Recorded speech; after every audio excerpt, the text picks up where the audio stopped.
কি রহস্য আছে? কেন কি শত্রুতা ছিল আগের? অভিযোগ আপনার নামে কি বলবেন?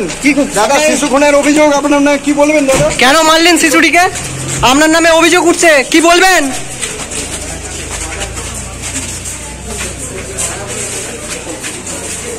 আরামবাগের শিশু খুনে মূল অভিযুক্ত শেখ রমজানকে আদালতে পেশ, পুলিশি হেফাজতের নির্দেশ। আরামবাগের মুথাডাঙ্গার মাদারতলা এলাকায় 10 বছরের শিশু খুনের ঘটনায় প্রধান অভিযুক্ত শেখ রমজানকে শুক্রবার সন্ধ্যায় হাওড়া স্টেশন থেকে গ্রেপ্তার করে পুলিশ।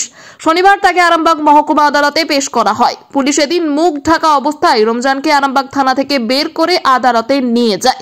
যদিও যাওয়ার সময় সাংবাদিকরা তাকে প্রশ্ন ছুড়ে দিলেও রমজান কোনো উত্তর দেননি।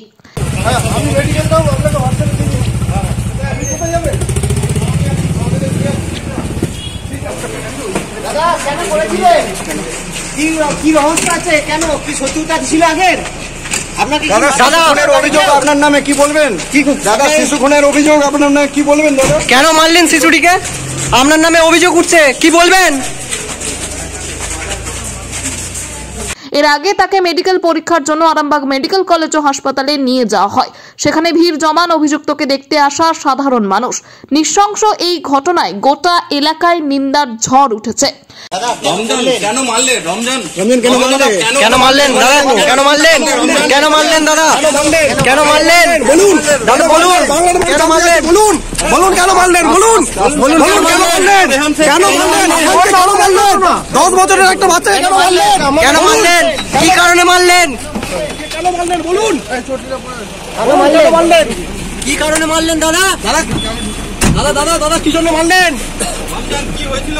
রমজান কি হয়েছিল? কি হয়েছিল? রমজান কিছু বলুন। কেন মারলেন দাদা? কেন কেন মারলেন? কেন তাকে কেন মারলেন? 10 বছরের শিশুকে কেন মারলেন? বলুন। বাংলার মানুষ দেখতে বলুন কেন মারলেন? এখানে দেখতে পাচ্ছেন সেই ছবি। নিহত শিশু রেহানের পরিবার ও গ্রামের মানুষ অভিযুক্তের কঠোরতম শাস্তি এবং ফাঁসির দাবি জানিয়েছে। অন্যদিকে পুলিশ আদালতে অভিযুক্ত রমজানকে পুলিশি হেফাজতে নেওয়ার আর্জি জানায়। সেই আর্জি অনুযায়ী আদালত অভিযুক্তকে আগামী দিনের জন্য পুলিশি হেফাজতে রাখার নির্দেশ দিয়েছেন। ঘটনার নেপথ্যে কি আরও কেউ রয়েছে? এই শিশু খুনের ঘটনায় কেবল রমজানই যুক্ত নাকি এর পেছনে আরও কারোর হাত রয়েছে তা খতিয়ে দেখার দাবি তুলছেন এলাকার অনেকে।